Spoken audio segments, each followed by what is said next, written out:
The animated film Puss in Boots: The Last Wish. I will say this is one of the most better animated films I've seen this year. And I also will say that this movie is highly entertaining and it is a lot of fun.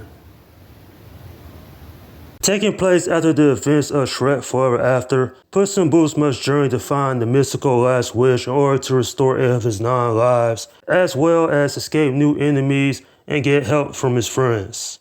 There's a lot I did like about this film, from the voice acting, the themes, the animation, action sequences, the humor. It all came together to make a quite enjoyable movie. The screenplay has a lot of heart, and it has the themes of trusting others and also finding purpose in any circumstance. Sure, the opening of this film is a little clunky to be honest, but once it gets past that point, it has an assortment of characters with quirky personalities with sympathetic desires and clear goals. And all of it's done with proper setup and a satisfying conclusion when it comes to this movie. Nonetheless though, when it comes down to it, this was definitely a surprise movie for me this year. I didn't expect it to be this good, but I am glad it was enjoyable because there is a lot of heartfelt messages within this one.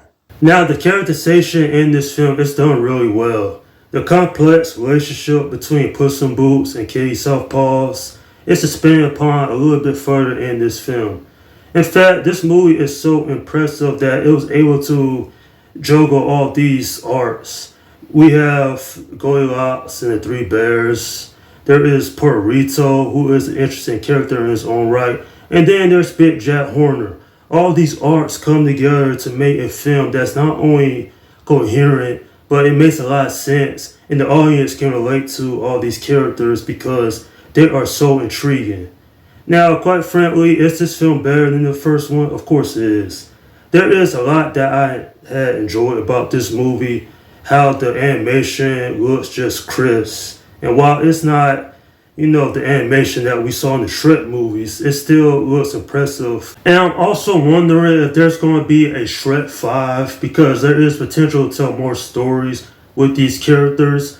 And due to the great reception of this film, then I believe that movie eventually will happen. This movie is definitely fun. It has a lot of enjoyable moments throughout it. And this is a film that I quite frankly would recommend people to check out. I'm giving this film an 8 out of 10.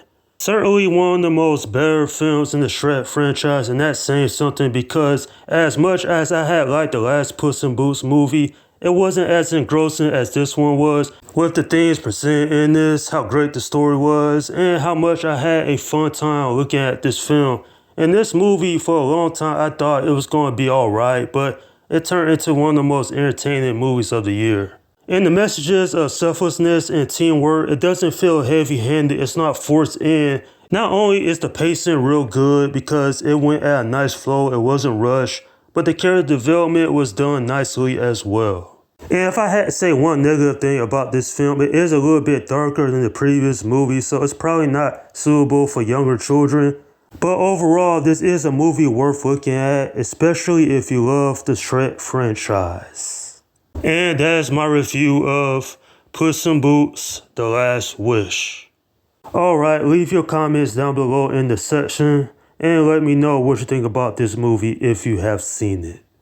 Okay, this is Slim Guy 172 saying peace out.